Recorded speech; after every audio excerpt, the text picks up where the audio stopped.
Guys, welcome back to my channel. Ipakita ko lang sa inyo mga kabagis itong area na to. Ano to? Bundok na area na to sa amin, pero maganda. Dinevelop na. Ngayon ako nakabalik dito mga kabagis. So, ang ganda na oh. Ayan yung mga kabagis. Develop na pala to oh.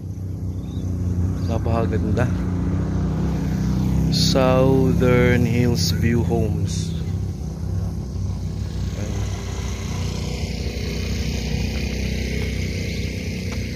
Ito yung napakalayo na nito mga kabagis, pero dinevelop pa rin yung area na yun oh.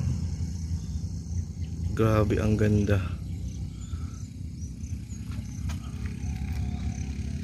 Meron ditong townhouse.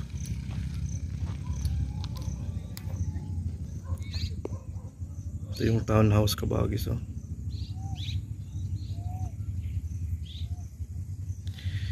So pinakita ko lang, imagine ninyo kabagis, napakabundok nito pero dinevelop pa rin na napakaganda. Yan. So pumunta ako dito kasi may okasyon, inimbitahan tayo. So pero hindi pa ito yung venue mga kabagis, malayo pa. Daanan lang to. Yan.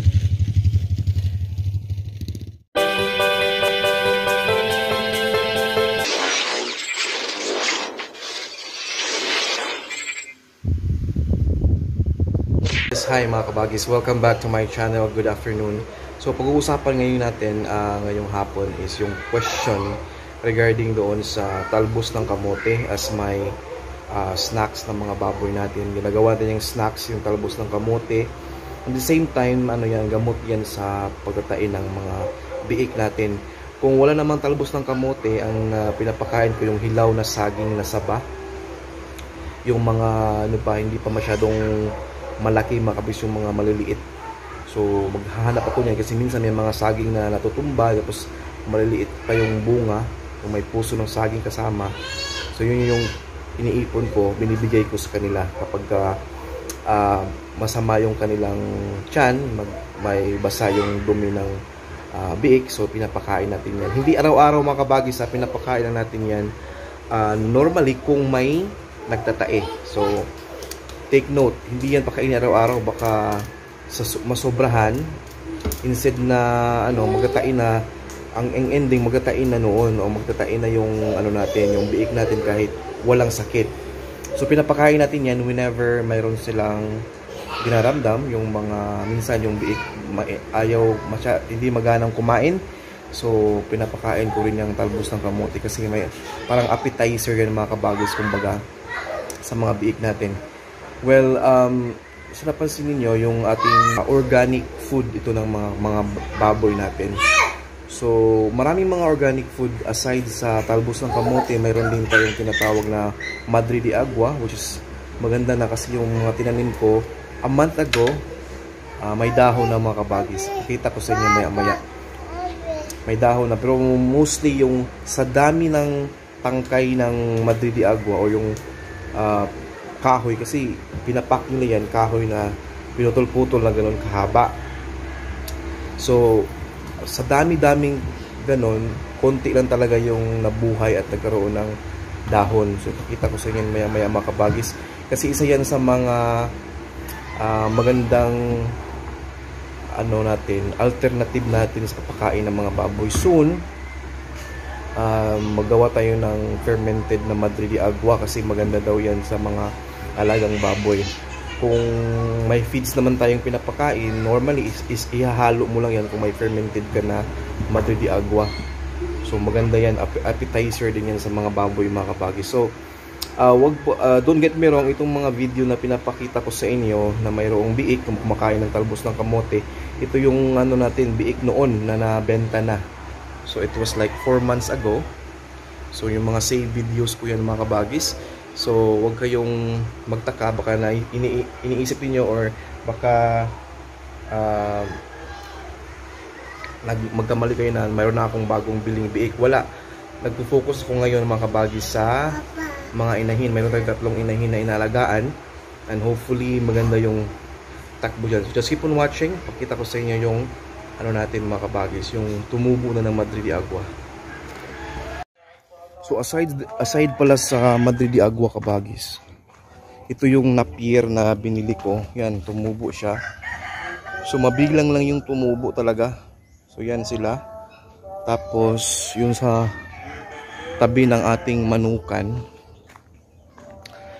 ito yung tumubo na mahaba na mga kabagis. Tingnan mo. Yan yung napier. Maganda din yan sa baboy. Kailangan mo lang siyang tawag nito, ikat ng maliit. Tapos ito yung mga Madrid de Agua kabagis, may dahon na. Yan sila. Maliliit pa lang. Yung iba dito,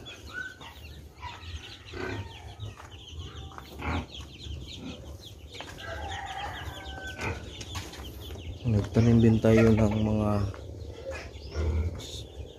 alugbate. Ito, mga kabagis.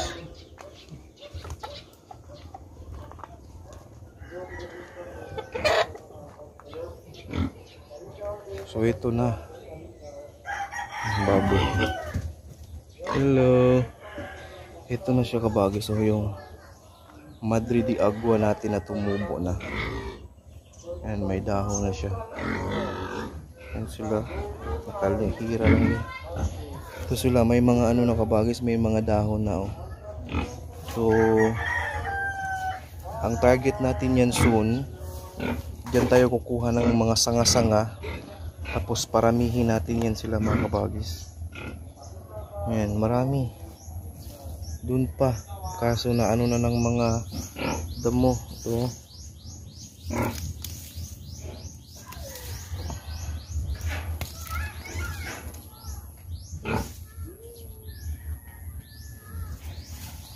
Ito mga kabagis, oh. Daming damo. Ito siya, oh. Madrid de Agua yan. Yan ang linisan, no?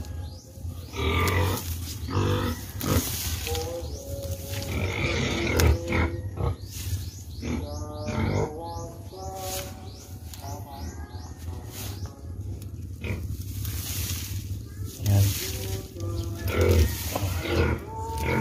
Ito yung niya, malunggay yan kabagis, namatay na.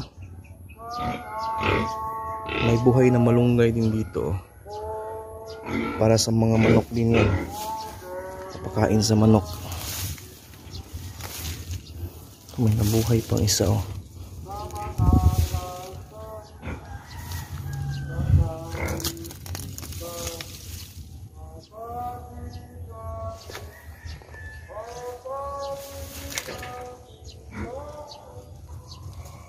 Ito kabagis, to, may gamot na, ita-transfer natin to. Ito ng mga 4 na ng malunggay para sa mga manok natin. Ayan.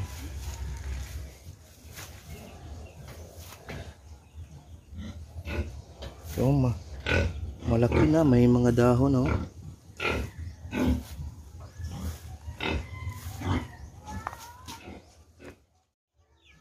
So yun, nalagay ko na yung malunggay. Ito. Pero hindi pa man nila kinakain. Nanibago yan mga kabagis. First time kong nagpakain ng malunggay na yun.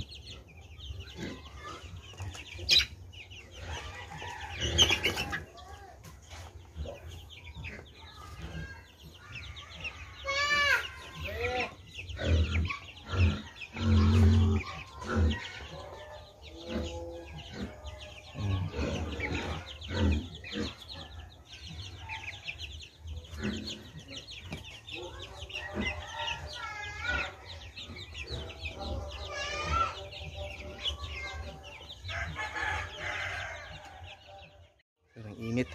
So, yun mga kabagis, no, Madrid de Agua, yung napier, yung talbos ng kamote, yun yung mga nalaman ko na pwedeng gawing organic food ng mga baboy natin. And mga maganda yan kasi rich of ano lang sila mga kabagis, vitamins and minerals na kinakailangan ng ating mga baboy at saka protina, no?